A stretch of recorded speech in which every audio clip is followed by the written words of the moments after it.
అనకాపల్లి నియోజకవర్గంలో YCP MLA అభ్యర్థి మల్సల భరత్ సతీమణి నివేదిత సోదరి మాధురి ఎన్నికల ప్రచారం జోరుగా కొనసాగుతోంది. ప్రచారంలో భాగంగా కసింకోట మండలం జి భీమవరం గ్రామంలో సర్పంచ్ హనుమంతు వెంకట్, ఎంపీటీసీ అల్లం శంకరరావు ఆధ్వర్యంలో జరిగిన ఎన్నికల ప్రచారంలో మల్సల భరత్ కుమార్, ఆయన సతీమణి నివేదిత సోదరి మాధురి పాల్గొన్నారు. ఈ ఎన్నికల ప్రచారంలో భాగంగా గడప గడపకు వెళ్తూ దేశంలో ఎక్కడా లేని విధంగా ఆంధ్రప్రదేశ్లో లక్షలాది మందికి సంక్షేమ పథకాలు అందజేస్తున్నారని ప్రతి ఒక్కరికి వివరించారు.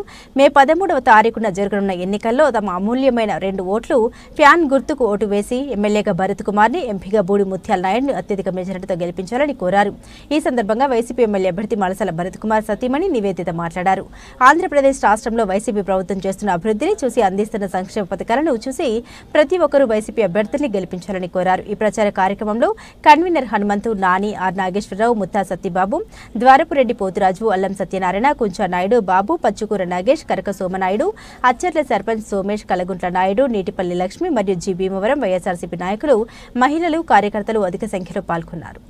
మా ప్రచారంలో భాగంగా కసినకోట మండలం జి భీమవరం అనే విలేజ్ కి వచ్చాము. ఇక్కడికి వచ్చాక తెలిసింది ఏంటంటే అందరూ ఒకే ఏకదాటిగా ఒకటే చెప్తున్నారు, జగనది విజయం అని. తిన్నాక మేము ఓటేయమా అన్నది ఒకటే అడుగుతున్నారు. కాబట్టి మనం అందరూ జగన్మోహన్ రెడ్డి గారికి అంటే ఆయన నిలబెట్టిన భరత్ కుమార్ గారికి ఓటేయాలన్నమాట. అదేవిధంగా ఇప్పుడు మే 13వ తారీఖున జరుగుతున్న ఎలక్షన్స్ కి ఎంపీకి బూడి ముత్యాల నాయుడు గారికి కూడా అనౌన్స్ చేశారు. ఆయన కూడా చాలా మంచి వ్యక్తి కాబట్టి ఎంపీకి ఆయనకి ఎమ్మెల్యేగా నుంచోబెట్టిన భరత్ కుమార్ గారికి 2 ఓట్లు వేయాలని ప్రజలందరినీ కోరుకుంటున్నాను.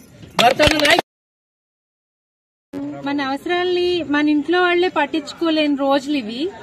మన కళల్ని మనమే నెరవేర్చుకుంటాం, పక్కోళ్ళు ఎవరు పట్టించుకోరు. అలాంటిది జగన్మోహన్ రెడ్డి గారు మన అవసరం తన అవసరం కింద, మన కళని తన కళ కింద, అంటే ఇల్లు కట్టుకోవడం ఒక కళ, అది ఆయన నెరవేర్చారు.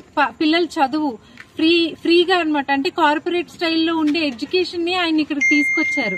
రైతులు కావనియండి, రైతు భరోసా అని, రైతు భరోసా కేంద్రాలని, ఈవెన్ పంట బీమా, ఎప్పుడైనా ఫ్లడ్స్ లాంటివి వస్తే వాళ్ళు నష్టపోకుండా డబ్బులు కూడా ఇస్తున్నారనమాట. ఎక్కడా లేని విధంగా వాలంటీర్ వ్యవస్థ.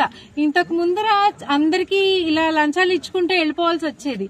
దేనికంటే పుట్టిన సర్టిఫికెట్ కి, చనిపోయిన డెత్ సర్టిఫికెట్ కూడా లంచాలు ఇచ్చుకునే స్టేజ్ నుంచి జగన్మోహన్ రెడ్డి గారు ఈ రోజు సచివాలయాలు పెట్టారు. ఎవరితో పని లేకుండా డైరెక్ట్ గా సచివాలయాలకు వెళ్లి వాళ్ళ పని వాళ్లే చేసుకుంటున్నారనమాట. మధ్యలో ఇంకెవరికి డబ్బులు ఇవ్వాల్సిన అవసరం లేకుండా పోయింది. అండ్ వాలంటీర్ వ్యవస్థ, ముసలోళ్లు పెన్షన్ కని లైన్లు క్యూ కట్టి, రేషన్ కని లైన్లు క్యూ కట్టి, కొంతమందికి అందకుండా ఆ రోజు తీసుకోపోతే వెనక్కి వచ్చేసి అలా ఉండేదన్నమాట. అలాంటిది మన జగన్మోహన్ రెడ్డి గారు వచ్చిన తర్వాత ఏం చేశారు, వాలంటీర్ వ్యవస్థ తీసుకొచ్చారు. ప్రతి 1వ తారీఖుకి దూరంగా వెళ్ళిన పిల్లలు వచ్చినా రాపోయినా సరే వాలంటీర్లు మట్టుకు ఇంటికి వచ్చేసి పెన్షన్ ఇస్తున్నారనమాట. వాళ్ళ ఆ పెన్షన్ తీసుకున్న వాళ్ళ కళ్ళల్లో ఆనందం ఎంత ఇదిగా ఉందంటే, అసలు నేను ఇప్పుడు విలేజ్లు తిరుగుతూ ఉంటే నాకు తెలుస్తుంది అనమాట. ఒక్కొక్కళ్ళు ఎలా చెప్తున్నారంటే, రీసెంట్ గా ఇంకో విలేజ్ కి వెళ్ళానండి, తీయడనమాట. అక్కడ చెప్పారు, ఒక ఆవిడ ఏదో యాక్సిడెంట్ అయిందంట. సో ఇంట్లో వాళ్ళందరూ వదిలేశారంట, ఇంకా ఆల్మోస్ట్ చనిపోతారండి. అలాంటిది ఈ ప్రభుత్వం ద్వారా ఆవిడకి అక్షరాల 5 లక్షలు వచ్చాయంటండి. 5 లక్షలు వచ్చి ఆవిడ హాస్పిటల్లో మళ్లీ వైద్యం చేయించుకుని యథావిధిగా ఇప్పుడు మళ్లీ తిరుగుతున్నారు. ఇవన్నీ ఎవరు చేస్తారండి? మనకి ఇంట్లో సొంత పిల్లలే పిల్లలు కూడా చేయట్లేదు మనకి. అలాంటిది మన ఇంటికి పెద్ద కొడుకురై జగన్మోహన్ రెడ్డి గారు ఇన్ని పథకాలు ఇస్తున్నారు. ఒక్కటి ఆలోచించుకోండి మీరు, ఇన్ని పథకాలు ఇచ్చాక కూడా ఓటు వేయలేకపోతే మళ్ళీ వచ్చిన లీడర్లకి ఎలా ఉంటది? ఇన్ని పథకాలు ఇచ్చిన ఆయనకే ఓటేయలేదు, వీళ్ళు మనకి వేస్తారా అని మళ్ళీ వాళ్ళు కూడా పథకాలు ఇవ్వరనమాట, ఇంక లెక్క చేయరు. ఆ ఒక్కటే ఆలోచించుకుని ఓటు వేసే ముందు, చాలా అమూల్యమైన మీ ఓటు వేసే ముందు మనకి ఎవరు పెట్టారు, ఎవరు ఇచ్చారు, కబుర్లు చెప్పే వాళ్ళు ఉంటారు, కానీ ఇచ్చేవాళ్ళు కొంతమందే ఉంటారు. అది మట్టుకు ఆలోచించి ఓటేయాలని కోరుకుంటున్నాను. విశాఖ జిల్లా పెందుర్తి మండలం జీవీఎంసీ 90